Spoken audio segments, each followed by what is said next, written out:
Next நாம் என்ன பார்க்க போகிறோம்னா டிஸ்டிலேஷன் ஆஃப் வாஸ். இப்போ வாஷ்ன்னு சொல்லி ஏற்கனவே படிச்சிருக்கோம் ரைட்டா. வாஷ்ன்னு என்ன கை கழுவுறதல் அப்படின்னு நினைக்கக்கூடாது. நீங்கள் இந்த ஃபெர்மெண்டட் லிக்விட்னு ஏற்கனவே முதல்ல படிச்சிருக்கோம். ஃபெர்மெண்டட்னு சொன்னால் என்னது, அதாவது ஃபெர்மெண்டேஷன் ஆன ஒரு திரவம். ஃபெர்மெண்டேஷன் ஆனது அதாவது என்ன சொல்லுவாங்க, அதை வந்து கூலாக்கப்பட்ட திரவம்.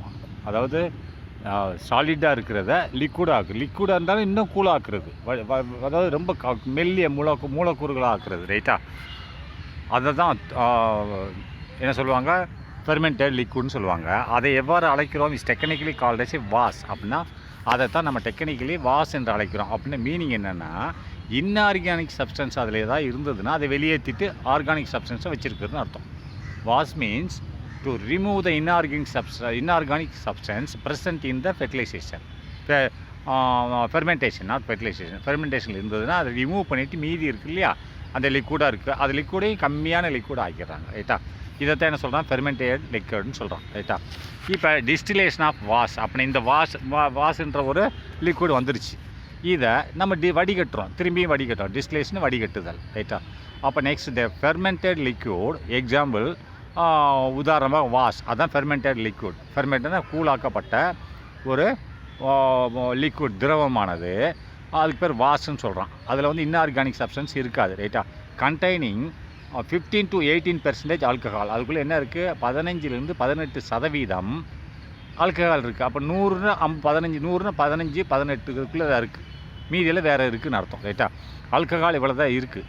Is now subjected to fractional distillation. அப்படின்னா இவைகள் திரும்ப, அதாவது இவைகள் இருக்கின்றன, இப்படி சப்ஜெக்டான உட்படுத்தப்படுகின்றன.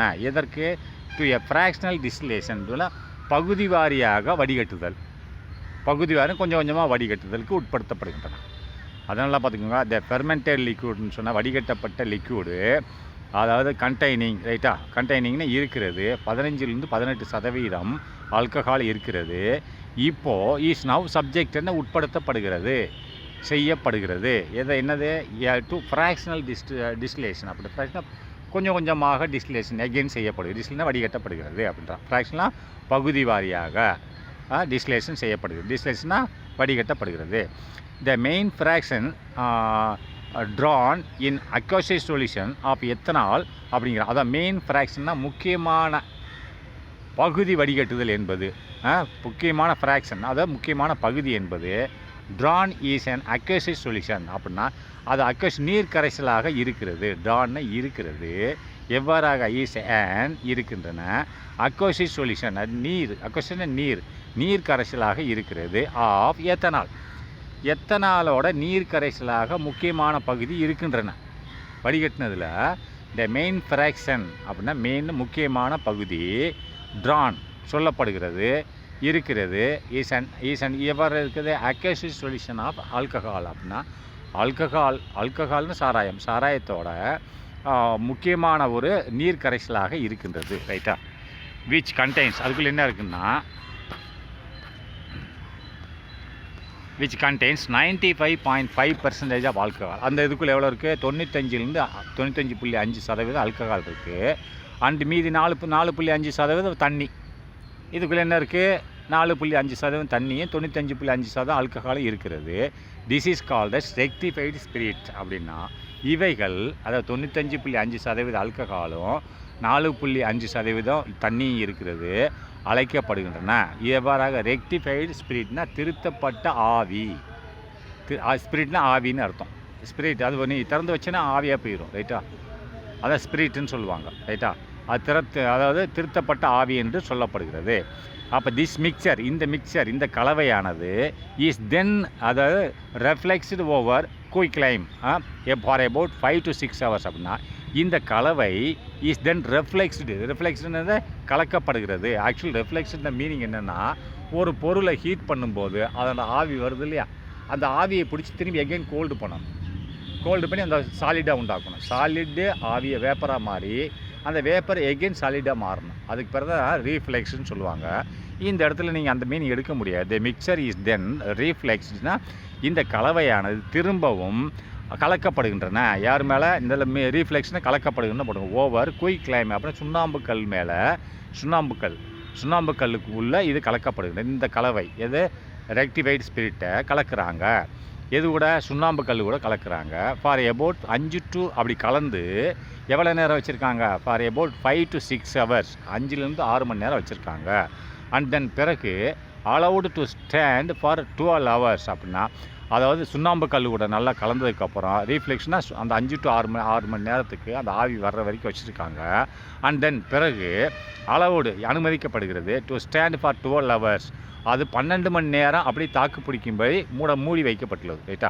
அண்ட் தென் அலவுட்னா அனுமதிக்கப்படுகிறது டு ஸ்டாண்ட் ஃபார் 12 hours, அதாவது 5 to 6 மணி நேரம் வரைக்கும் இது கலக்கிறாங்க. அவ்வளோ நேரம் கலந்துட்டு அதெல்லாம் 6 மணி நேரத்துக்குள்ளே கலந்து முடிஞ்சதுக்கப்புறம் என்ன பண்ணுறாங்க? பிறகு 12 மணி நேரம் அதை அப்படியே வச்சுருக்காங்க. ரைட்டா? நெக்ஸ்ட்டு ஆன் டிஸ்டிலேஷன், இந்த மாதிரி கரைசல், இந்த மாதிரி ஒரு வடிகட்டுதல் ஆஃப் மிக்சர், இந்த கலவையை இந்த மாதிரி வடிகட்டுறதுனால பியூர் ஆல்கஹால், சுத்தமான ஆல்கஹால் சாராயம் கிடைக்கிறது. இஸ் அப்டைன்ட், இன்னும் கிடைக்கிறது. This is called absolute alcohol. இதைத்தான் நம்ம என்ன சொல்கிறோம்? சுத்தமான ஆல்கஹால். அப்சல்யூட்னா முழுமையான சாராயம் என்று அழைக்கிறோம். 100% தண்ணி கூட வெளியில் போயிடுது. ரைட்டா? அடுத்து மோர் டு நோ அப்படின்னா இன்னும் கொஞ்சம் நீங்கள் தெரிஞ்சுக்கிறதுக்கு என்னது? East and fermentation. ஈஸ்ட்னு என்னது நான் சொல்லியிருக்கேன். அதாவது வினை புரிய வைக்கும் ஒரு பொருள், ஒரு வினையாக்கி அப்படிம்பாங்க. ரைட்டா? இது போட்டேன்னா அது வினை புரியும். ரைட்டா? அண்டு ஃபெர்மெண்டேஷன் வினை, அதாவது நான் தொகுப்புன்னு என்ன சொல்கிறாங்க, அது ஃபெர்மெண்டேஷன். அதாவது முதல்ல சொல்லி கொடுத்தேன் என்னது, அதை ஒரு கரைக்கிறது. ரைட்டா? கூழாக்குவது, ஒரு பொருளை கூழாக்குறது, அதான் ஃபெர்மெண்டேஷன் சொல்லுவாங்க. ரைட்டா? அப்போ ஃபெர்மெண்டேஷன், அது ஈஸ்ட் அண்ட் ஃபெர்மெண்டேஷன் அப்படின்னா மீனிங் என்ன? Yeast are single celled micro organism. அப்படின்னு ஈஸ்ட் வந்து ஒரே செல்லை கொண்ட ஈஸ்ட் ஆர் சிங்கிள் ஒரே ஒன்று தான் செல்லை கொண்டிருக்கு. இதுக்குள்ளே ஒரே ஒரு செல்லு தான் இருக்கிறது.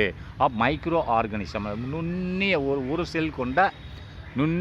ஒரு செல் கொண்ட ஒரு பொருள், ஒரு சப்ஸ்டான்ஸ் என்று சொல்லுகிறார்கள். ரைட்டா? Belonging to the class of fungi. ஃபிங்கன்னா காளான் இனத்தை சேர்ந்தது இது அப்படிங்கிறான். இதனோட இனம் என்னது? காளான் இனத்தை சேர்ந்தது அப்படிங்கிறான். The enzymes present in the yeast என்னது? ஈஸ்ட் கேட்டலைஸ் அப்படின்னா இந்த என்ஜைம்ஸ் இதில் வினைபுரியும் பொருள் என்னது? என்ஜைம்ஸ். ரைட்டா? வினையூக்கி தான் ஈஸ்ட். அதுக்குள்ளே என்ன இருக்குது? என்ஜைம்ஸ் இருக்கிறது. அந்த என்ஜைம்ஸ்னால் வினைபுரியும் பொருள். ரைட்டா? அந்த என்ஜைம்ஸ் ப்ரெசன்ட் இன் ஈஸ்ட், இந்த ஈஸ்டுக்குள்ளே இருக்கக்கூடிய என்ஜைம்ஸ் ஈஸ்ட் கேட்டலிஸ்ட்னா வினைபுரியும் பொருள். ரைட்டா? கேட்டலிஸ்ட்னா அதுதான் வினைபுரிகிறது தான் கேட்டலிஸ்ட்ன்ற பொருள். ரைட்டா? And many complex organic reactions அப்படின்னா இந்த என்ஜைம்ஸ் இதுக்குள்ளே இந்த ஈஸ்ட் கேட்டலைஸ்க்குள்ளே இருக்கக்கூடிய என்ஜைம்ஸ் வந்து என்ஜைம்ஸ் ப்ரெசன்ட்னா அந்த வினைபுரியும் பொருள் சப்ஸ்டன்ஸ் ப்ரெசன்ட் இருக்கிறது. எங்கே? இன் ஈஸ்ட் கேட்டலைஸ்டு. ஆனால் ஈஸ்ட்னா அது வினையூக்கி. அதுக்குள்ளே அது இப்போ சட்டி, அதுக்குள்ளே சோறு இருக்குது. ரைட்டா? சட்டிக்குள்ளே சோறுன்றமில்ல, அந்த சட்டி தான் என்னது? இது ஈஸ்ட்னு வச்சுக்க, உள்ளே இருக்கிற சோறு சாப்பிட்றது. அது மாதிரி தான் இதுக்குள்ளே இருக்குது அப்படிங்கிறான். என்ஜைம்ஸ் இருக்கிறது. அது வந்து மெனி காம்ப்ளெக்ஸ் ஆர்கானிக் ரியாக்ஷன்ஸ். அப்படின்னா அது செயல்படுகிறது பெரிய ஒரு கடினமான ஒரு ரியாக்ஷன்ஸ். அதாவது ரியாக்ஷன் என்னது? செயல்முறைகள். அங்கே வினைபுரிதல் தான். இப்போ கெமிக்கல்னாலே வினைபுரிதல். ரைட்டா? அப்போ கடினமான வினைபுரிதலை கூட இது ஈஸியாக செய்கிறதுன்றான். ரைட்டா? இது த என்ஜைம்ஸ் ப்ரெசன்ட், இந்த என்ஜைம்ஸ் ஈஸ்டில் இருக்கக்கூடிய என்ஜைமு என்ன செய்கிறது? மெனி காம்ப்ளெக்ஸ் ஆர்கானிக் ரியாக்ஷன்ஸ் அப்படின்னா பெரிய ஒரு கடினமான ஆர்கானிக், அதாவது கரிம வினையில் கூட ஈடுபட்டு செய்கிறதுன்றான். ரைட்டா? நெக்ஸ்ட்டு ஃபெர்மெண்டேஷன் இஸ் ஃபெர்மெண்டேஷன்ன்றது என்பது மாற்றுறது தானே, கூழாக்குறது தான் ஃபெர்மெண்டேஷன் இஸ் இருக்கிறது. The conversion of complex organic molecules அப்படின்னா கன்வர்ஷனாக மாற்றுவது. காம்ப்ளெக்ஸ்னால் ஒரு கடினமான ஒரு காம்ப்ளிகேட்டட்னா ஒரு கடினமான ஒரு ஆர்கானிக் மாலிகுல் அப்படின்னா கரிம மாலிகுல்களை என்னவாக மாற்றுகிறது? இன்ட்டு சிம்பிள் மாலிகுல், ஒரு சின்ன மாலிகுலாக மாற்றிடுது. அது பெரிய மாலிகுலை உடச்சி பீஸ் ஆக்கி சின்ன மாலிகுலாக இந்த ஈஸ்ட் ஆக்கிடுதுன்றான். அதாவது ஃபெர்மெண்டேஷனோட ப்ராசஸ். அதில் எது ஆக்குது? ஃபெர்மெண்டேஷனில் செயல்புரிவது ஈஸ்ட்டு தான். அந்த ஈஸ்ட்டுக்குள்ளே இருக்கக்கூடிய என்ஜைம்ஸ் தான் செயல்படுது. ரைட்டா? ஃபெர்மெண்டேஷன் ஒரு ப்ராசஸ், வழிமுறை. அதுக்குள்ளே செயல்படுவது ஈஸ்ட்டுக்குள்ளே இருக்கக்கூடிய என்ஜைம் தான் வினை புரிகிறது. ரைட்டா? அதை தான் சொல்கிறான். ஃபெர்மெண்டேஷன் என்பது என்னவாக இருக்கிறது?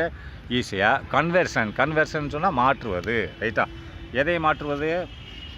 Conversation of the complex organic molecule. அப்படின்னா ஒரு கஷ்டமான ஒரு காம்ப்ளெக்ஸ் ஆர்கானிக் மாலிகுலை கூட என்னவாக மாற்றுகிறது? சிம்பிள் மாலிகுலாக மாற்றுகிறது அப்படிங்கிறான். ரைட்டா? சிம்பிள் மாலிகுல்னு என்னது? அது சின்ன பெரிய மாலிகுலை உடச்சி சின்ன மாலிகுலாக மாற்றுகிறது அப்படின்றான். ரைட்டா? அப்போ நெக்ஸ்ட்டு என்னென்னு பார்ப்போமா? நெக்ஸ்ட்டு ஃபெர்மெண்டேஷன்னா நொதித்தல்னு சொல்லியிருக்கேன். ரைட்டா? ஆனால் வந்து நொதித்தல்னு என்னென்னு புரியாது, அதனால் நீங்கள் அது கூலாக்குறது. ரைட்டா? அப்படின்னு நான் வச்சுக்கோங்க. ரைட்டா? அடுத்து நெக்ஸ்ட் என்ன சொல்கிறான்? Into simplex by the action of enzymes. அது எப்படி ஆக்குது? ஃபெர்மெண்டேஷன் எதனால் செயல்படுகிறது? By the action of the enzymes. அதில் உள்ள என்ஜைம்ஸ் வினை புரியும் பொருட்கள் சப்ஸ்டன்ஸால் தான், அதோட செயல்பாடுகளால் தான் ஃபெர்மெண்டேஷன் ஆகுறது. By the action. ஃபெர்மெண்டேஷன் எதனால் ஆகுது? ஃபெர்மெண்டேஷன் நொதித்தல் என்பது, நல்லா திரும்பி படிக்கிறேன், நொதித்தல் என்பது கன்வர்ஷனாக மாற்றப்படுகிறது. ஏதாவது மாற்றுறது? காம்ப்ளெக்ஸ் ஆர்கானிக் மாலிகுலை சிம்பிள் ஆர்கானிக் மாலிகுலாக மாற்றுறது. அது எதால்? By the action of the enzymes. இந்த என்ஜைமோட செயல்பாடுகளால் இந்த ஃபெர்மெண்டேஷன் நடைபெறுகிறது. உதாரணமாக கார்ட்லிங்க் ஆஃப் மில்க் அப்படின்னா, கார்ட்லிங்க்னா தயிர், ஆஃப் மில்க்குன்னு என்னது? பால் தயிராக மாறுதா? பால் தயிராக மாறுது. நீ வெறும் பாலாக இருக்கும்போது பார்த்துருக்கேன். அது தயிராக மாறுச்சுன்னா அது என்னது? அதில் என்ன நடக்குது? ஃபெர்மெண்டேஷன் நடக்கிறது. ஃபெர்மெண்டேஷன் பயன்படுத்தக்கூடியது என்னது? ஈஸ்ட்டு. அதுக்குள்ளே ஈஸ்ட்டை நீ சேர்த்தா தான் வெறும் தயிர் பாலாக மாறும். இல்லைன்னா பாலாக மாறாது, கெட்டு போயிடும். ரைட்டா? பால் வந்து தயிராக மாறும், இல்லைன்னா மாறாது. அதே மாதிரி ஒரு தயிராக மாறிடுச்சு. உங்கள் வீட்டில் என்ன பண்ணுவாங்க? அப்போ அந்த தயிருக்குள்ளே ஈஸ்ட் இருக்குன்னு அர்த்தம். அதுக்கடுத்து என்ன பண்ணுவாங்க? பாலை சூடு பண்ணுவாங்க. உங்கள் அம்மா சூடு பண்ணி சூடு ஆறுனதுக்கப்புறம் கொஞ்சோன்னு தயிர் போடுவாங்க. சும்மா ஒரு கரண்டி தயிர் மட்டும் போடுவாங்க. ஒரு 10 லிட்டர் இதில் பாலில் அந்த ஒரு கரண்டி தயிர், அதுக்குள்ளே ஈஸ்ட் இருக்கு இல்லையா, அந்த மொத்த பாலையும் தயிர் ஆக்கிடும். அடுத்து next physical properties of ethanol. ரைட்டா? இதனோட ஃபிசிக்கல் ப்ராப்பர்ட்டிஸ் ஃபிசிக்கல்னால் அதை இயற்பியல் குணநலங்கள் அர்த்தம். இயற்பியல்னா அவனோட ஸ்ட்ரக்சர், அமைப்பு. கெமிக்கல் ப்ராப்பர்ட்டிஸ்னு குணநலங்கள். இப்போ லீஸாக அவனோட ஸ்ட்ரக்சர்னால் 2 கண் இருக்குது, ஒரு மூக்கு இருக்குது, ஒரு மண்டை இருக்குது, ஒரு கால் இருக்குது, 2 இதுதான் ஸ்ட்ரக்சர். ஆனால் குணநலங்கள்ன்றது கெமிக்கல் ப்ராப்பர்ட்டிஸ். ரைட்டா? அப்போ ஃபிசிக்கல் ப்ராப்பர்ட்டிஸை பார்ப்போம். Ethanol is the colourless liquid. அப்போ எத்தனாலுக்கு கலர் கிடையாது. கலர்லெஸ்னால் கலர் இல்லாத ஒரு திரவம். Having a pleasant smell and burning taste. Pleasant smell இனிமையான வாசனையை கொடுக்கிறது, நல்ல வாசனை. ரைட்டா? இந்த எத்தனாலோட வாசனை ஹேவிங்னா வைத்திருக்கிறது, உடைத்தாய் இருக்கிறது. ப்ளசன்ட்னா இனிமையான ஒரு சுமெல்னா ஒரு வாசனையை வைத்திருக்கிறது. And a burning taste. ஆனால் எரியும், அதை சாப்பிடும்போது என்ன எரியும் ஒரு டேஸ்ட்டை கொடுக்கிறது. பர்னிங் டேஸ்ட்னால் எரியும் ஒரு டேஸ்ட்டை கொடுக்கிறது. மனுஷன் சாப்பிட்டீங்கன்னா கொஞ்சம் எரியிற மாதிரி இருக்கும். அதனோட சுவை, டேஸ்ட்னா சுவை, எரியும் சுவையை கொடுக்கிறது. அப்போ நல்லா கவனிங்க. It is a volatile liquid. வோலட்டைல்னா ஆவியாகும் திரவம். இது திறந்து வச்சேன்னா காற்றுல ஆவியாக போயிடும். ரைட்டா? ஆவியாக போகுதுன்னு என்ன அர்த்தம்? ஆக்சிடேஷன் ஆகுதுன்னு அர்த்தம். காற்றில் உள்ள ஆக்சிஜனோட வினை புரியுதுன்னு அர்த்தம். ரைட்டா? Its boiling point is 76 degree Celsius. கெல்வின்னு போட்டால் டிகிரி போடக்கூடாது, கேன்னு வரும்போது டிகிரி மேலே இருக்கக்கூடாது, செல்சியஸில் தான் வரணும். ரைட்டா? இதனோட பாயிலிங் பாயிண்ட் 78 டிகிரி செல்சியஸ். அப்படின்னா கெல்வின் போட்டு கம்பேர் ஈக்குவல் எவ்வளவு? 351 கெல்வின். இங்கே டிகிரி போடவே கூடாது. Which is much higher than that of the corresponding alkane. அப்படின்னா இது வந்து கூட இருக்குது. இந்த எத்தனால் வந்து இந்த அல்கஹால், இந்த எத்தனால் வந்து இஸ் மச் ஹையர் தென், சற்று கூடுதலாக இருக்கிறது.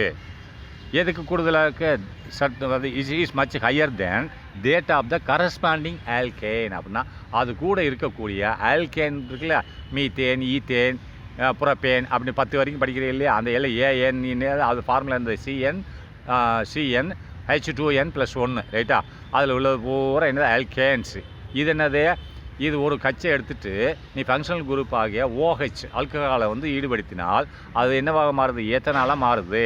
அப்போ இது ஆவியாகக்கூடியது. இதனோட வெப்பநிலையானது மச் ஹையர் தென், அதிகமாக இருக்கும். எதுலேருந்து தான் இது உண்டாயிடுச்சு? ஈத்தேனில் தானே உண்டாயிடுச்சு. ஆனால் இருந்தாலும் ஈத்தேனை விட இது அதிகமாக இருக்கும். ரைட்டா? வெப்பநிலை which is much higher than that of the its corresponding அதனோட எது அல்கேன் குரூப்பு அல்கேன்னு அது ஃபுல்லாக அல்கேன் தான். இந்த அல்கேன் குரூப்பை விட இது அதிகமாக இருக்கும். உதாரணமாக ஈத்தேன் போட்டால ஈத்தேன்லேருந்து வந்தது தான் ஈத்தனால். ஆனால் இதனோட பாயிலிங் பாயிண்ட் வந்து கொதிநிலையானது அதை ஈத்தேனை விட அதிகமாக இருக்கும் அப்படின்றா. எவ்வளவு 184 கெல்வின் ரைட்டா எதுக்கு ஈத்தேனுக்கு. ஆனால் இதுக்கு எவ்வளவு 355 கெல்வின் எத்தனாலுக்கு. ஆனால் இது ஈத்தேனில் தான் வந்தது. ஒரு ஹைட்ரஜன் எடுத்துகிட்டு ஒரு OH நம்ம சேர்த்தோம் ஹைட்ராக்சைடுனா பேஸ் ரைட்டா. அது பிரிஞ்சது இல்லையா H2O எவ்வாறு H2O எவ்வாறு பிரிஞ்சது HIN அண்டு OH அயனாக பிரிஞ்சதில்ல. H வந்து ஆசிட் அண்டு OH வந்து என்னது பேஸு. இது பாசிட்டிவ் அயன் அது நெகட்டிவ் அயன் படித்தோம் இல்லையா.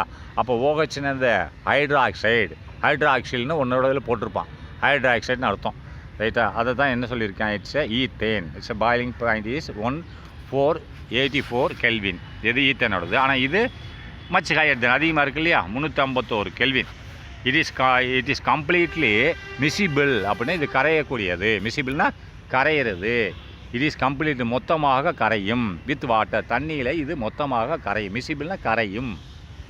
எது இட் இஸ் கம்ப்ளீட்லி மொத்தமாக முழுவதுமாக இது கரையும். எதில் வித் வாட்டர் தண்ணியில் கரையும். இன் ஆல் ப்ரொப்போர்ஷன்ஸ் எந்த ஒரு விகிதாச்சாரத்திலையும் கரையும். இப்போ 1 லிட்டர் தண்ணியில் ஒரு கிளாஸு ஒரு 10 ml இதுவும் கரையும். அது 10 ml வந்து 100 லிட்டர் தண்ணியிலையும் கரையும். 2 லிட்டர் தண்ணியிலையும் கரையும். வித் ஆல் ப்ரொப்போர்ஷன் அப்படின்னா எந்த ஒரு விகிதாச்சாரமாக இருந்தாலும் தண்ணியோட விகிதாச்சாரமாக இருந்தாலும் இவைகள் கரையும் ரைட்டா. இப்போ 1 லிட்டர் எத்தனால போடுற எதில் 10 லிட்டர் தண்ணியில் அதுலேயும் கரையும். அதே 5 லிட்டர் தண்ணியில் போட்டாலும் கரையும். 2 லிட்டர் தண்ணியில் போட்டாலும் கரையும். 1 லிட்டர் தண்ணியில் போட்டாலும் கரையும். 1 லிட்டர் எத்தனால் இல்லை 100 லிட்டர் தண்ணியில் போட்டாலும் கரையும். அது வித் ஆல் ப்ரொப்போர்ஷன் அது மீனிங் இட் இஸ் கம்ப்ளீட்லி மிசிபிள்னா கரையும் வித் வாட்டர் தண்ணியில் கரையும் ரைட்டா. அதுக்கடுத்து என்ன போட்டிருக்கான் இன் ஆல் ப்ரொப்போர்ஷன்ஸ் எந்த ஒரு விகிதாச்சாரத்திலையும் கரையும். அடுத்து கெமிக்கல் ப்ராப்பர்ட்டிஸ் அப்படின்னா வேதியியல் குணநலங்கள். அப்போ இதனோட வேதியியல் குணநலங்கள் என்னென்னு பார்ப்போமா. அப்போ டீஹைட்ரேஷன் அப்படின்னா டீஹைட்ரேஷன்னா அதாவது லாஸ் ஆஃப் வாட்டர். இப்போ உங்களுக்கு உடம்புல டாக்டர் உடம்பு அசதியாக இருக்குது தலை சுற்றி வருதுன்னு ஒன்றா உங்களுக்கு டிஎன்எஸ் ஒன்று ஏற்றுவார். டிஎன்எஸ்னு ஒரு பாட்டில் வரும். அது எதுக்குன்னா உன்னோட வாட்டர் கெப்பாசிட்டி இன் பிளட் வந்து லெஸ் ஆகிடுச்சுன்னு அர்த்தம். டீஹைட்ரேஷன் வாட்டர் இழப்பு அதாவது இதுக்குள்ளே இருக்க தண்ணி இழந்து விட்டால் அப்போ டீஹைட்ரேஷன். அப்போ டீஹைட்ரேஷன் அப்படின்னா டீஹைட்ரேஷன் அப்படின்னா தண்ணி இழப்பு தண்ணி கம்மி ஆயிடுச்சுன்னா லாஸ் ஆஃப் வாட்டர். அப்போ இது டீஹைட்ரேஷன் இதனோட ப்ராப்பர்ட்டியில் வைப்பா. இப்போ டீஹைட்ரேஷன் பார்த்துக்கோங்க. இப்போ சில பேருக்கு டீஹைட்ரேட் வகுத்தால போகுதுன்னு சொல்லுவாங்க. அப்போ வகுத்தால போகுதுன்னு என்ன அர்த்தம் டீஹைட்ரேஷன் நீ தண்ணி சரியாக குடிக்கலை. அப்போ உங்கள் வாட்டர் கெப்பாசிட்டி பாடியில் உள்ள வாட்டர் கெப்பாசிட்டி கம்மி ஆயிடுச்சுன்னு அர்த்தம். அப்போ என்ன சொல்லுவார் டாக்டர் நல்ல தண்ணி குடிமான்னு சொல்லுவார். அதுக்கு ஒரே டைம் குடித்தாலே வயிறு நிரம்பிடுமா டெய்லி 5 லிட்டர் தண்ணி குடிங்க பாரு. அதுதான் அப்போ ஹைட்ரேஷனாக இருக்கும். அப்படின்னா வாட்டர் இழப்பு டீஹைட்ரேஷன் ஆஃப் அப்படின்னா இழப்பு வாட்டர் கம்மி ஆயிடுச்சுன்னு அர்த்தம். When ethanol is heated ethanol வந்து சூடுபடுத்தப்படும் போது எது கூட வித் கான்சன்ட்ரேட்டட் சல்ஃபரிக் ஆசிட் H2SO4னா சல்ஃபரிக் ஆசிட்னு அர்த்தம். இந்த தண்ணி இந்த எத்தனால் வென் அப்பொழுது எத்தனால் இஸ் ஹீட்டட் எத்தனால் வந்து சூடுபடுத்தப்படும் போது எது கூட சூடுபடுத்தப்படும் போது வித்து கான்சன்ட்ரேட்டட் CO கான்சன்ட்ரேட்னா அடர்த்தியான லிக்விட் டைல்யூட் கிடையாது. டைல்யூட்னா அடர்த்தி கம்மியாக இருக்கிறது. கான்சன்ட்ரேட்டட் அது போடணும் CON கான்சன்ட்ரேட்டட் H2SO4 அப்படின்னா கான்சன்ட்ரேட்டட் சல்ஃபரிக் ஆசிடோட இது சூடுபடுத்த போகும்போது எந்த டிகிரியில் அப்போ கிளைமேட் என்னவாக இருக்கணும் டெம்பரேச்சர் இருக்கணும் இல்லையா அட்டு 443 கெல்வின் 443 கெல்வின் உள்ள டெம்பரேச்சரில் சூடுபடுத்துகிற நீ இந்த சூட்டில் அந்த H2O கலந்து H2O எத்தனாலையும் கலந்து சூடு பண்ணுறேன். அதாவது தான் சொல்கிறான். when ethanol is heated with concentrated H2SO4 at 444 kelvin அதாவது இந்த டெம்பரேச்சரில் நீ சல்ஃபரிக் ஆசிட் கூட இந்த எத்தனாலை சூடுபடுத்தும் போது it losses a water molecule அப்படின்னா இது வாட்டர் மாலிக்யூலை தண்ணி மூலக்கூறுகளை இழந்து விடும் ரைட்டா. அப்போது ஆகிறது டீஹைட்ரேட்டட் டு ஃபார்ம் ஈத்தேன் அப்படின்னா இந்த ஆல்கஹால் என்ன பண்ணும் ஈத்தேனாக மாறிவிடும் ரைட்டா. என்னது இந்த தண்ணியை இழந்துட்டு தண்ணி மாலிக்குள் நீ இந்த சல்ஃபரிக் ஆசிட் கூட சூடு பண்ணும்போது இந்த டிகிரியில் 443 டிகிரியில் சூடு பண்ணும்போது இட் லாஸஸ் ஏ வாட்டர் மாலிக்குள் அப்படின்னா இது இழந்து விடும். அப்படின்னா வாட்டர் மாலிக்குள் அப்படின்னா தண்ணி மூலக்கூறுகளை இழந்து விட்டு என்னவாக மாறிடும்? டீஹைட்ரேட்னா லாஸ் ஆஃப் வாட்டர், தண்ணி இழந்துருது loss of water. Dehydrate loss of வாட்டர்னா டீஹைட்ரேட் டு ஃபார்ம், அந்த மாதிரி இழந்துட்டு டு ஃபார்ம்னு உண்டாக்குகிறது. எதை? ஈத்தேனை உண்டாக்குகிறது. ஈத்தேனில் வந்துச்சு. ஆனால் இது இந்த ஆல்கஹாலை இந்த ஈத்தனால் நீ சூடுபடுத்தினேன்னு இந்த டிகிரியில் அது கூட சேர்த்து சல்ஃபரிக் ஆசிட் சூடுபடுத்தினா அந்த வாட்டர் வெளியில் போய் திரும்பி ஈத்தனை மாறிடும் அப்படிங்கிறான். அப்போ இங்கே ஃபார்முலா பாருங்கள். ஈத்தனாலோட ஃபார்முலா என்னது? CH3 CH2 OH தானே. அப்போ நடுவில் கான்சன்ட்ரேட்டர் H2 ஜாயின் பண்ணுறான். 440 மேலே கான்சன்ட்ரேட்டர் H2 கீழே அதனோட டெம்பரேச்சர் குடிக்கணும். இதெல்லாம் கரெக்டாக போடணும். அது அம்புக்குறியிலும் போடணும். சும்மா இங்கிட்டு கோடு இழுத்து அங்கிட்டு கோடு இழுத்து ஒன்றுமே மார்க் பண்ண மாட்டேன். அம்புக்குறினா இந்த லெஃப்ட் சைடில் உள்ளது வினை புரிகிறது, ரைட் சைடில் புரியுது ப்ரொடக்ட். ரைட்டா? இது ரியாக்டன்ட். லெஃப்ட்டில் உள்ளது ரியாக்டன்ட்டு, ரைட்டில் உள்ளது ப்ரொடக்ட். ரியாக்டன்ட் என்னது? வினை புரிவது. அப்போ ரைட்டில் உள்ளது ப்ரொடக்ட் அதன் மூலியமாக வருவது. ரியாக்டன்ட்னா இது வினை புரியும் பொருள். அதேமாதிரி அந்த அம்புக்குறி இப்படி போட்டு வந்துருச்சுன்னா ரைட்ஸில் அம்புக்குறி போட்டால் அது வந்து ப்ராடக்ட்னு அர்த்தம். ப்ராடக்ட்னா அதனால் கிடைக்கும் பொருள், வினைபுரிவதால் கிடைக்கும் பொருள். அப்போ நடுவில் என்ன செஞ்சுருக்கான்னு சொன்னால் அப்போ அதனோட முன்னிலையில் அர்த்தம். மேலே கான்சன்ட்ரேட்டை H2 அதனோட முன்னிலையில் அப்படின்னா மிக்ஸ் பண்ணலை, அதை வச்சு அவன் சூடு பண்ணுறான். ரைட்டா? அண்டு எந்த டிகிரியில் சொல்யூஷன் அவன் சூடு பண்ணியிருக்கான்? 443 டிகிரி கேன்னு போடணும். போட்டால் இப்போ எத்தனை சூடு பண்ணுறான்? சூடு பண்ணணும் என்னவாக பிரிகிறது? ஈத்தனா பிரிகிறது இல்லையா? ஈத்தன் இந்த C2H6 தானே. C2H6 அதை அப்படி போடாமல் இப்போ டபுள் பாண்டில் போட்டிருக்கா. ரெண்டு ஒன்று தான். C2H2 ரைட்டா ப்ளஸ்ஸு டபுள் பாண்ட் போட்டு C2H2 அப்படின்னு சொன்னால் இது ஈத்தேன். ரைட்டா? இதை என்னவாக பிரிகிறது? ஈத்தேனாக பிரிகிறது. அப்போது ஏன் பிரியுதுன்னு சொன்னால் நெக்ஸ்ட் பாருங்கள் ப்ளஸ் H2O. இது எத்தனை H இருக்குது முன்னாடி இங்கே பார்த்தீங்கன்னா? இப்போ எத்தனை C இருக்குது? லெஃப்ட்டில் 2 C இருக்குது. இங்கே ரைட்டில் பாருங்கள் 2 C வந்துடுச்சா? அப்போ மொத்தம் எத்தனை H இருக்குது? 3 2 5 5 1 6 இருக்குது. இதில் 4 H இருக்கா? 4 H. அதுக்கடுத்து இன்னும் 2 H இந்த H2 போட்டேன். ஏன்னா H2O நம்ம பிரிக்கணும். மீதி மிஞ்சினதை இங்கே ஈத்தனை மாற்றணும். ரைட்டா? அப்போ ஈத்தேனோட ஃபார்முலா தான் தெரியும் இல்லையா உங்களுக்கு? ஈத்தேன் ANEனா C2H6. நான் தெரியாமல் சொல்லிட்டேன். ஈத்தீன்றது C2H4. ரைட்டா? அப்போ ஈத்தேன்லேருந்து என்ன கிடச்சிச்சு? ஆல்கஹாலுக்கு இத்தனால் கிடச்சிச்சு. ஈத்தேன் ETHANE நான் சொல்ல மாற்றிட்டேன். அப்போது அதுலேருந்து ஆல்கஹாலுக்கு இது எத்தனால் கிடச்சிச்சு. எத்தனால் நீங்கள் H2SO சூடுபடுத்தும் போது ஈத்தீன் கிடைக்குது. அப்படின்னா H2HN CN H2N -2. ரைட்டா? 2N -2 என்னது? 2 தானே. 2N தான். 2N -2 இல்லை, 2N தான். அதோட ஃபார்முலா என்னது? ஈத்தீனுக்கு என்ன ஃபார்முலா? CnHN H2N. ரைட்டா? இதுதானே ஃபார்முலா. அது இதுதான் அந்த ஃபார்முலா. அப்போ இந்த ஃபார்முலா பார்த்தா C2 போட்டு என்ன வச்சுக்கணும்? என்னது? C2. அப்போது 2N Hக்கு 2Nன்னா 2 × 2 4. அப்போ 4 ஹைட்ரஜன் தானே இருக்கணும். அப்போ டபுள் பாண்டிங். ரைட்டா? இது ஈத்தீனாக மாறுது. ஈத்தேன் எப்படியா மாறுது?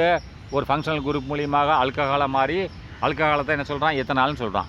அந்த எத்தனால் என்ன பண்ணுது? இது கூட சூடுபடுத்தும் போது இந்த சல்ஃபரிக் ஆசிட் கூட ஈத்தீனாக மாறுகிறது. ஒரு வாட்டர் மாலிக்குள்ள வெளியேற்றிட்டு அப்படிங்கிறான். ரைட்டா?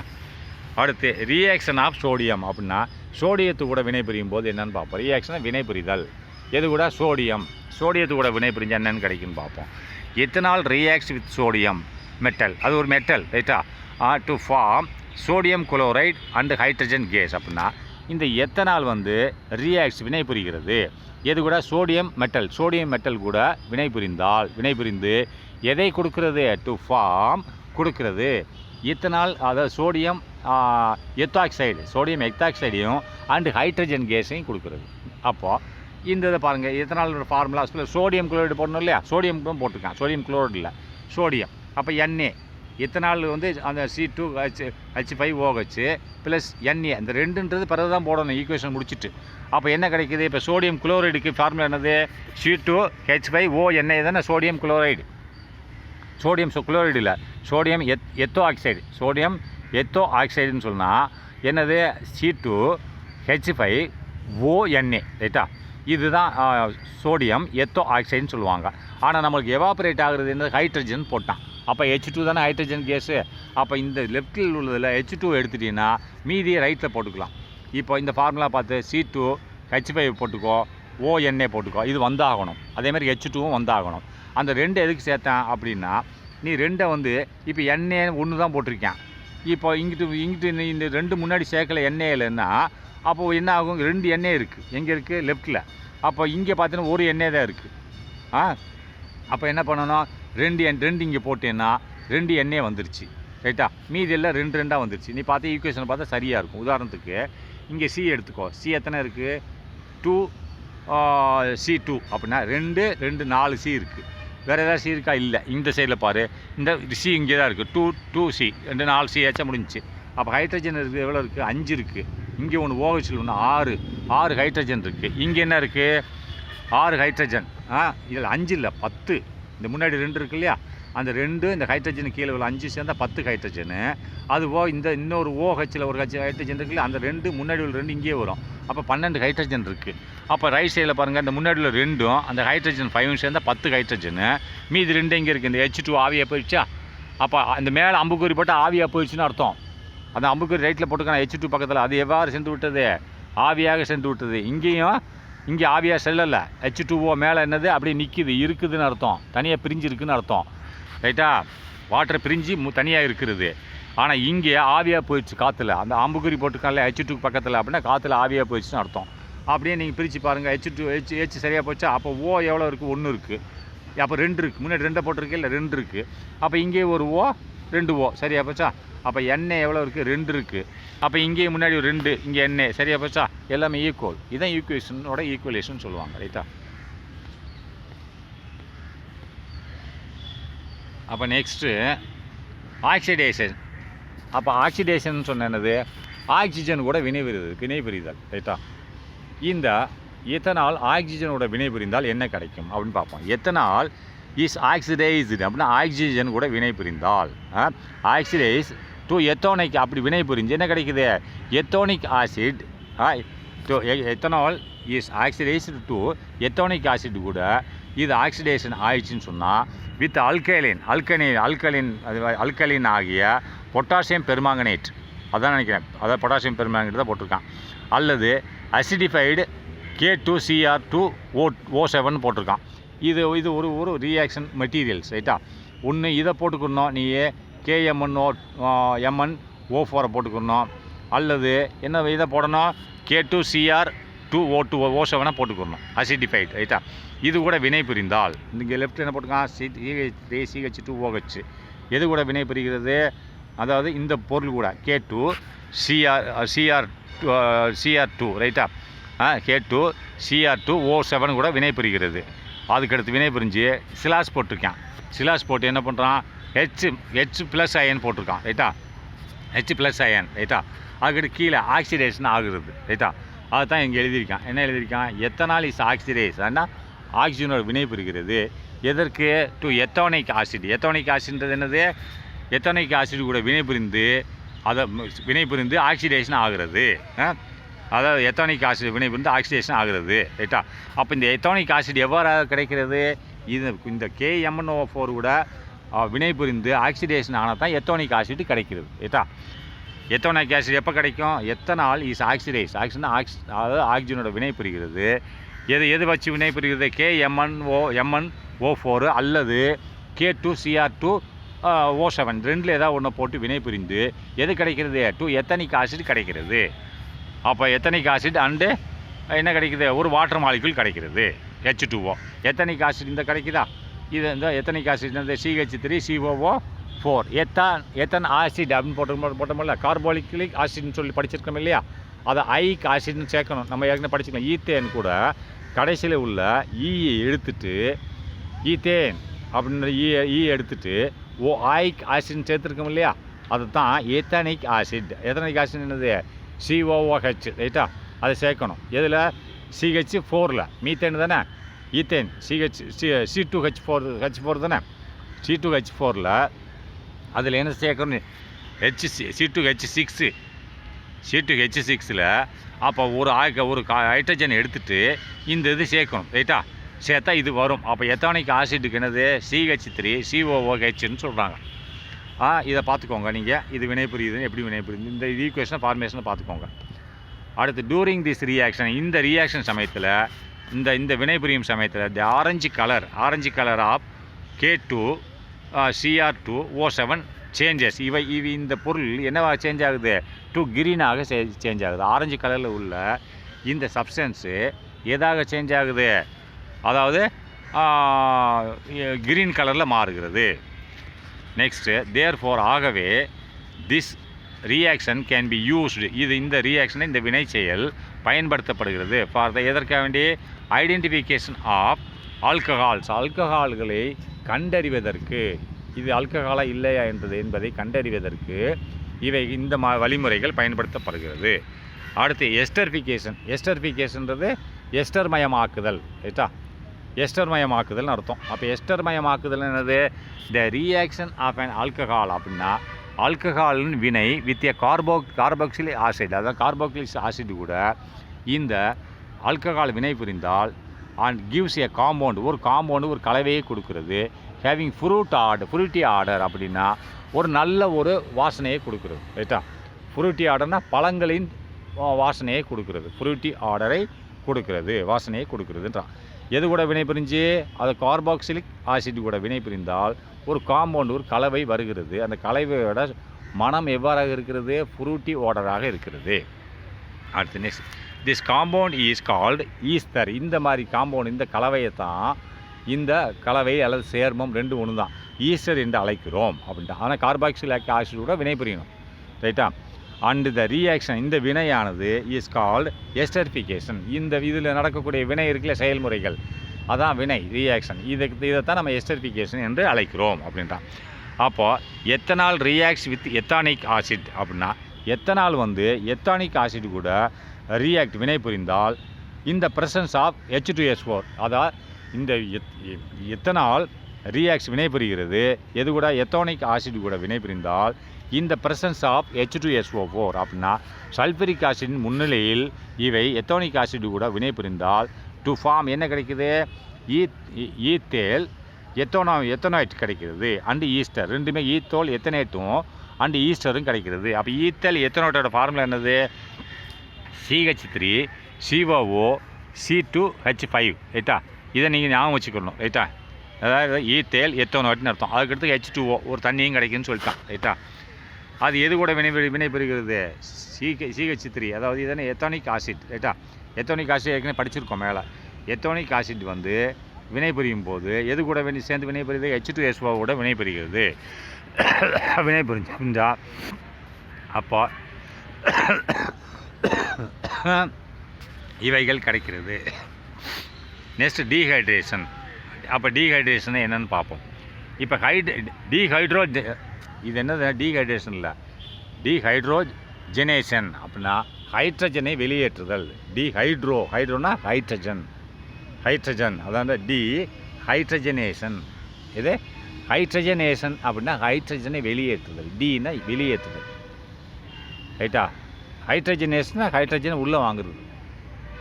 அப்போ டீஹைட்ரஜனேஷன்னா ஹைட்ரஜன், நல்லா ஃபுல் ஸ்பெல்லிங் போட்டுக்கோங்க. ஹைட்ரோஜன் போட்டேன். அடுத்து AITIO. ஹைட்ரஜனேஷனா உள்ளே எடுக்கிறது, ஹைட்ரஜனை உள்ளே கொண்டு வர்றது. அப்போ டீஹைட்ரஜனேஷன்னா ஹைட்ரஜனை வெளியேற்றுதல் ரைட்டா. அப்போ நல்ல ஸ்பெல்லிங் பார்த்துங்க. டீனா வெளியேற்றுதல். எதை? ஹைட்ரஜனேஷன் அப்படின்னா ஹைட்ரஜன் ஃபுல்லாக எழுதிட்டு அடுத்து ATN சேர்த்துருக்கோம். அப்புறம் ஹைட்ரஜனேஷன்னா வெளியேற்றுதல்னு அர்த்தம். ஹைட்ரஜனை வெளியேற்றுதல், ஹைட்ரஜனை வெளியேற்றுதல், டீன்றது வெளியேற்றுதல் ரைட்டா. When the vapour of the ethanol is passed அப்படின்னா இந்த எத்தனாலோட வேப்பர் ஆவியை நாம் செலுத்தினால் எதுக்கு மூல? ஓவர் ஏ ஹீட்டட் காப்பர் அப்படின்னா அதை ஹீட் பண்ணப்பட்ட உஷ்ணமயமாக்கப்பட்ட காப்பர் உலோகத்துக்கு மேலே இதனோட வேப்பர் ஆவியை செலுத்தினால், எத்தனால ஆவியை செலுத்தினால் யூஸ்ட் அஸ் ஏ கேட்டலிஸ்ட். இவைகள் உபயோகப்படுத்தப்படுகின்றன. கேட்டலிஸ்ட்னால் வினைபுரியும் பொருளாக உபயோகப்படுத்தப்படுகின்றன. எந்த டெம்பரேச்சரில்? அடுத்து 573 கெல்வின் டெம்பரேச்சரில் சூடு பண்ணிவிட்டு எதை? அந்த காப்பரை.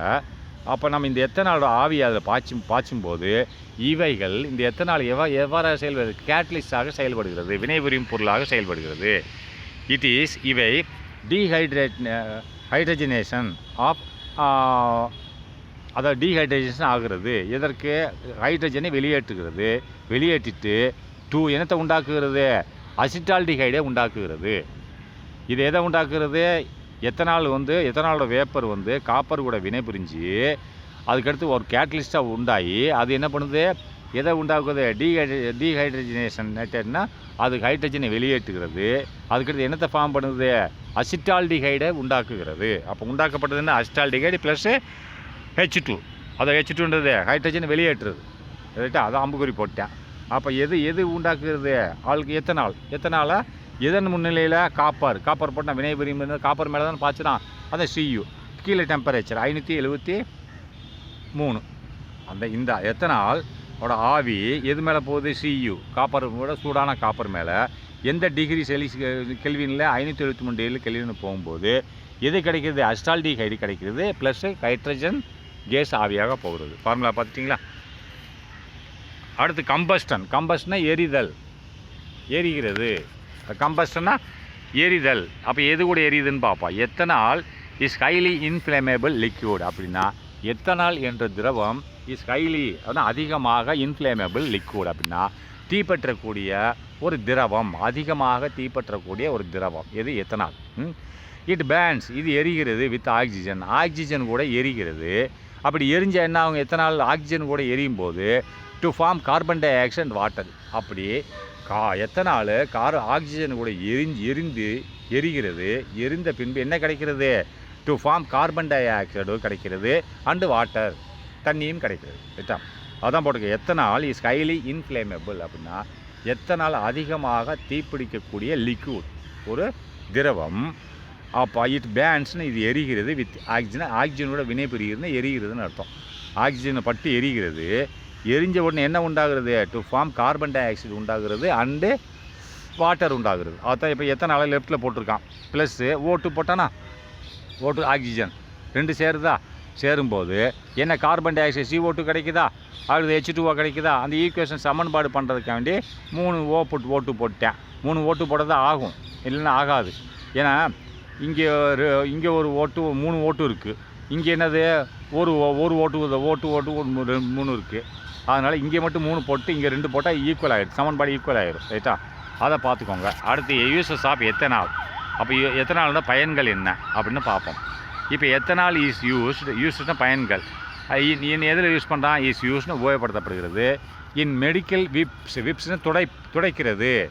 இன் மெடிக்கல் மருத்துவத்துறையில் துடைப்பதற்கு பயன்படுகிறது. ஆஸ் அன் ஆன்டிசெப்டிக்னு என்னது? நுண்கிருமிகளை அகற்றுவதற்கு இதை துடைப்பானாக பயன்படுத்தப்படுகிறது. விப்ஸ்னு துடைப்பான்னா விளக்கமாக வச்சு தூத்துக்கிட்டு இருக்க போகிறாங்க. இப்போ ஆன்டிசெப்டிக் லோஷன் சொல்கிறாங்க இல்லையா? ஆன்டிசெப்டிக்னா அந்த நம்ம செப்டிக் ஆகாமல் இருக்கிறதுக்கு ஒரு மருந்தை அதை தடவுவாங்க. அந்த மருந்து தான் ஆன்டிசெப்டிக் லோஷன் சொல்லுவாங்க. அது விப்புன்னு என்னது? துடைக்கிறது. அந்த இதை வச்சு துடைப்பாங்களா? பஞ்சை வச்சு துடைக்கிறாங்க இல்லையா? அப்போது ஆன்டிசெப்டிக்னு என்னது? கிருமி நாசினின்னு அர்த்தம். கிருமியை கொல்லும் ஒரு பொருள். அப்போ கிருமி ஆன்டினா எதிர்ப்பு, செப்டிக்னா கிருமியை கொல்லும் பொருளை துடைப்பதற்கு பயன்படுகிறது. அதை வச்சு துடைக்கிறது, அந்த ஆசிடை துடைக்கிறது. விப்ஸ்னா துடைத்தல். அது மேலே அந்த புண்ணை துடைச்சிட்டிங்கன்னா அந்த புண்ணு ஆறிடும். ரைட்டா? விப்ஸ்னா துடைத்தல்னு போட்டுக்கோங்க. அது மீனிங் அதுதான். ஆஸ் அன் ஆன்டிசெப்டிக் வச்சு துடைக்கிறது அப்படிங்கிறான். அடுத்து next as an antifreeze in automobile radiators. அப்படின்னா ஃப்ரிட்ஜ்னா கூலாக்குறதை தடுப்பது. கூலாக்குறது இல்லை, குளிர்விப்பதை தடுப்பது. ரைட்டா? ஃப்ரிட்ஜ்னு என்னது? ஐஸாக மாறுவதை தடுப்பது. எதில்? இன் ஆட்டோமொபைல் இண்டஸ்ட்ரி ரேடியேட்டர்ஸ். அப்படின்னா ஆட்டோமொபைல் ரேடியேட்டர்னால் இப்போ நம்மளோட மோட்டார் கார் இன்ஜின் சூடாகிட்டே இருக்கும், ஓட அதை குளிர்ச்சி பண்ணுறதுக்காக வேண்டி ரேடியேட்டர்லேருந்து தண்ணி போயிட்டே இருக்கும்.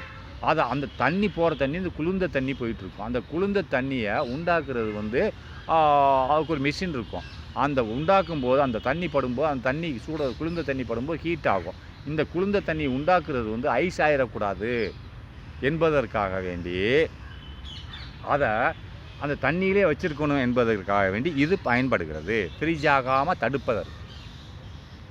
அந்த தண்ணி குளிர்ந்த தண்ணி இப்போது ஃப்ரிட்ஜில் வச்சுருக்கீங்க, தண்ணி போடுறீங்க, அது கொஞ்சம் குளிர்ச்சி ஆகுது, கொஞ்சம் நேரம் கழிச்சு பார்த்தா ஐஸாக மாறிடுது இல்லை?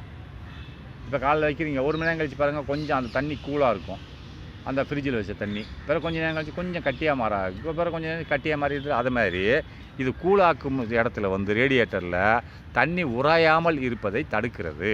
ரைட்டா? ஆஸ் அன் ஆன்டி ஃப்ரிட்ஜ்னா தண்ணி உறையாமல். ஆன்டி ஃப்ரிட்ஜ்னா எதை குறிக்குது? தண்ணி தான் குறிக்குது. ஃப்ரிட்ஜ்னா உறையாமல். அப்போ எது உறையும்? தண்ணி தானே உறையும். Antifreeze in automobile radiators. Automobile ரேடியேட்டரில் தண்ணியை உறைய விடாமல் தடுக்கிறது. ரைட்டா?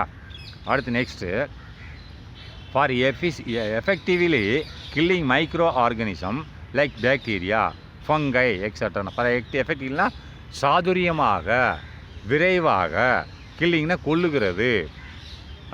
எதை கொல்லுகிறது? மைக்ரோ ஆர்கானிசம் அப்படின்னா நுண்ணுயிர் கிருமிகளை கொல்லுகிறது. நுண்ணுயிர் கிருமிகளை கொல்லுகிறது. லைக் பாக்டீரியா, தீங்கு விளைவிக்கக்கூடிய நுண்ணுயிர் லைக் பாக்டீரியா மற்றும் ஃபங்கைன்றது அது ஒரு பாக்டீரியா வகையை சேர்ந்தது. ஃபங்கை காளான் வகையை சேர்ந்த கிருமிகளை இது கொல்லுகிறது. அண்ட் எக்ஸட்ரா இன்னும் அதிகமாக இருக்குது. அதையும் இது கொல்லும் தன்மையை உடையது.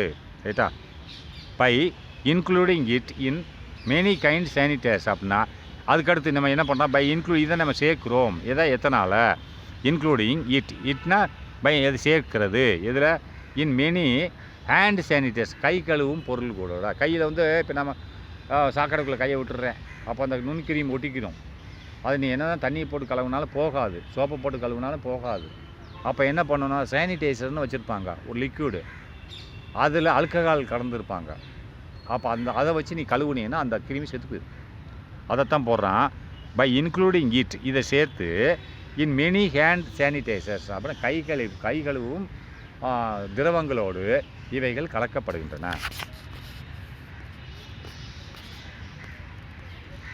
அடுத்து next, as an antiseptic to sterilise wounds in hospitals அப்படின்னா அஸ் ஆன்டிசெப்டிக் அப்படின்னா என்னது? ஆன்டிசெப்டிக்னா இப்போ தானே சொன்னேன் உனக்கு. ஆன்டிசெப்டிக்னா அதாவது நோய் எதிர்ப்பு சக்தி உள்ள ஒரு பொருள்னு அர்த்தம். ரைட்டா? அதை என்ன பண்ணுறாங்க? அஸ் ஆன்டிசெப்டிக் டு ஸ்டெர்லைஸ் வவுண்ட்ஸ் அப்படின்னு. ஸ்டெர்லைஸ் வவுண்ட்ஸ்னால் காயங்கள் ஏற்பட்டால் அதை சுத்தம் செய்ய, ஸ்டெர்லைசேஷன் சுத்தம் செய்ய இந்த ஆன்டிசெப்டிக் பயன்படுகிறது. அதில் ஆன்டிசெப்டிக்கில் இது உபயோகப்படுத்தப்படுகிறது. ஆன்டிசெப்டிக்கில் தான் அந்த ஆல்கஹால் உபயோகப்படுத்துகிறாங்க. சார் ஆன்டிசெப்டிக்னா கிருமி நாசினியை எதற்கு பயன்படுத்துகிறாங்க? அந்த கிருமி நாசினிக்குள்ளே என்ன இருக்குது? எத்தனால் இருக்குது. டு ஸ்டெர்லைஸ்னால் சுத்தம் செய்ய. எதை சுத்தம் செய்ய? வவுண்ட்ஸ்னு காயங்களை சுத்தம் செய்ய இந்த ஆன்டிசெப்டிக்கை பயன்படுத்துகிறார்கள் இன் ஹாஸ்பிட்டல்களில். அடுத்து next, as a solvent for drugs அப்படின்னா சால்வெண்ட் என்னது? கரைப்பான். ரைட்டா? சொல்யூஷன்னா தான் கரைசல். சால்யூட்னா கரையும் பொருள். சால்வெண்ட்னா கரைக்கிறது, சொல்யூஷன்னா கரைசல். ரைட்டா? அப்போ இது சால்வெண்ட்டுன்னு போடுறான். இது சால்வெண்ட்னா கரைக்கும் பொருள். ரைட்டா? எதை கரைக்குது? ஃபார் ட்ரக்ஸு, அது ஆயில்ஸு, ஃபேட்ஸு, பெர்ஃப்யூம்ஸு அண்டு டைஸ் இவைகளால் இந்த ஆல்கஹாலால் கரைக்க முடியும். நீங்கள் இதெல்லாம் எடுத்து ஆல்கஹாலில் போட்டுட்டிங்கன்னா கரைஞ்சிரும். அப்போ கரைக்கிற பொருள் என்னது? சால்வெண்ட்டு. கரையும் பொருள் சாலிட்டு. அப்போ இதெல்லாம் சலிட்டு. ட்ரக்னு என்னது? மருந்துகள். ஆயில் எண்ணெய். அப்போ ஃபேட்டு கொழுப்பு. பெர்ஃப்யூம்ஸ் என்னது? வாசனை திரவியங்கள். டைஸ்னா என்னது? சாயங்கள். இவைகள் அனைத்தையும் கரைக்கும் கெப்பாசிட்டி யாருக்கு இருக்குது? இந்த ஆல்கஹாலுக்கு இருக்கிறது. அடுத்து, இந்த ப்ரிப்பரேஷன் ஆஃப் மெத்தலேட்டட் ஸ்பிரிட் அப்படின்னா மெத்தலேட்டட் ஸ்பிரிட்டை ஆவியை உண்டாக்குவதற்கு ப்ரிப்பரேஷனை உண்டாக்க இது பயன்படுத்தப்படுகிறது. அப்படின்னா மெத்தலேட்டட் ஸ்பிரிட்டில் என்ன இருக்குது? மிக்சர் ஆஃப் 95% ஆஃப் எத்தனாலும் 5% ஆஃப் என்ன இருக்குது? மெத்தனாலும் இருக்குது. ரைட்டா? இந்த மெத்தலேட்டட் ஸ்பிரிட் என்பதை தயார் பண்ணுவதற்கு இது பயன்படுத்தப்படுகிறது. இதில் என்ன இருக்குது? இது கலவையாக மெத்தலேட்டட் ஸ்பிரிட் கலவை. என்ன கலவை? எத்தனால் வந்து 95%, 59% மெத்தனாலும் இருக்கிறது. As a rectified spirit. அப்போ ரெக்டிஃபைட்னா சுத்திகரிக்கப்பட்ட ஒரு ஆவியாக இருக்கிறது. அப்போ மிக்சர் ஆஃப் அது வந்து மெத்தலேட்டட் ஸ்பிரிட். அதாவது இந்த ப்ரிப்பரேஷன் ஆஃப் மெத்தலேட்டட் ஸ்பிரிட்டு உண்டாக்குவதற்கு இது பயன்படுத்தப்படுகிறது. ஒரு சென்டென்ஸ் முடிஞ்சு போச்சு. ரைட்டா? ஆஃப் 95% இதில் இருக்குது. எத்தனால் இருக்குது? அது 5% இருக்குது. அடுத்தது ரெக்டிஃபைடு ஸ்பிரிட் என்னது, சுத்திகரிக்கப்பட்ட ஆவி. இதில் என்ன இருக்குது அப்படின்னு பார்ப்போம். மிக்சர் ஆஃப் 95.5% ஆஃப் எத்தனால் இருக்குது, ரைட்டா, அண்டு 4.5% ஆஃப் வாட்டர் இருக்குது. இதை ரெக்டிஃபைடு ஸ்பிரிட்டில் வந்து பார்த்தீங்கன்னா அதில் 95% எத்தனால், இல்லை 95.5% இருக்குது, 4.5% வாட்டர் இருக்குது, ரைட்டா. அதில் 5% மெத்தனால் இருக்குது, ரைட்டா. அதில் நல்லா பார்த்துங்க, மெத்தலேட்டட் ஸ்பிரிட்டில் அது இருக்கிறது, ரெக்டிஃபைடு ஸ்பிரிட்டில் இது இருக்கிறது, ரைட்டா. நெக்ஸ்ட்டு அடுத்து மிக்சர் ஆஃப் பெட்ரோல், ரைட்டா, பவர் ஆல்கஹால்னால் திறன் படைத்த ஒரு ஆல்கஹால்னு சொல்லுவாங்க. திறன் உள்ள ஒரு ஆல்கஹால், ஒரு சாராயம், ரைட்டா. அப்போது இது என்ன இதுக்குள்ளே இது கலவை என்னவாக இருக்கிறது, கமா போட்டிருக்கான்ற நீங்கள் கமா போடணும், அப்படியே எழுதிடக்கூடாது. அந்த வாட்டருக்கு அடுத்து பிராக்கெட்டை க்ளோஸ் பண்ணி கமா போட்டிருக்கோன்னா அடுத்த லைன் ஸ்டார்ட் ஆகுதுன்னு அர்த்தம். இங்கேயே இந்த மெத்தனாலுக்கு அடுத்து ரெக்டிஃபைடு ஸ்பிரிட் வர்றதுக்கு முன்னாடி கமா போட்டுருணும். நீங்கள் இவன் போடலை, நீங்கள் கமா போட்டுட்டு தான் ரெக்டிஃபைடு ஸ்பிரிட்டை ஆரம்பிக்கணும். இவன் போடலை.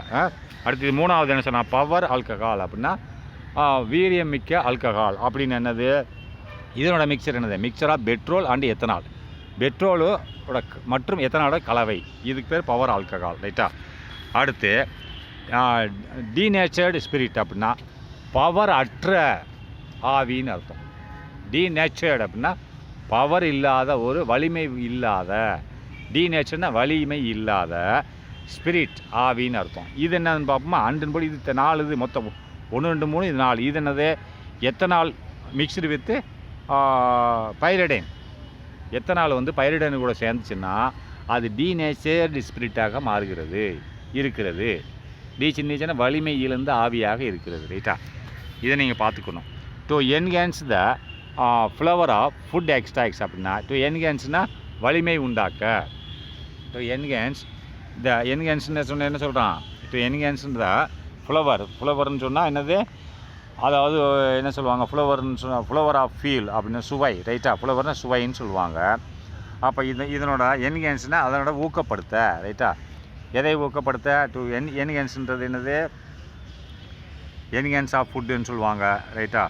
அப்போ இது என்ன சொல்கிறாங்கன்னு சொன்னால் ஃப்ளவர் ஆஃப் ஃபுட் அப்படின்னா சுவையை அதிகரிக்க.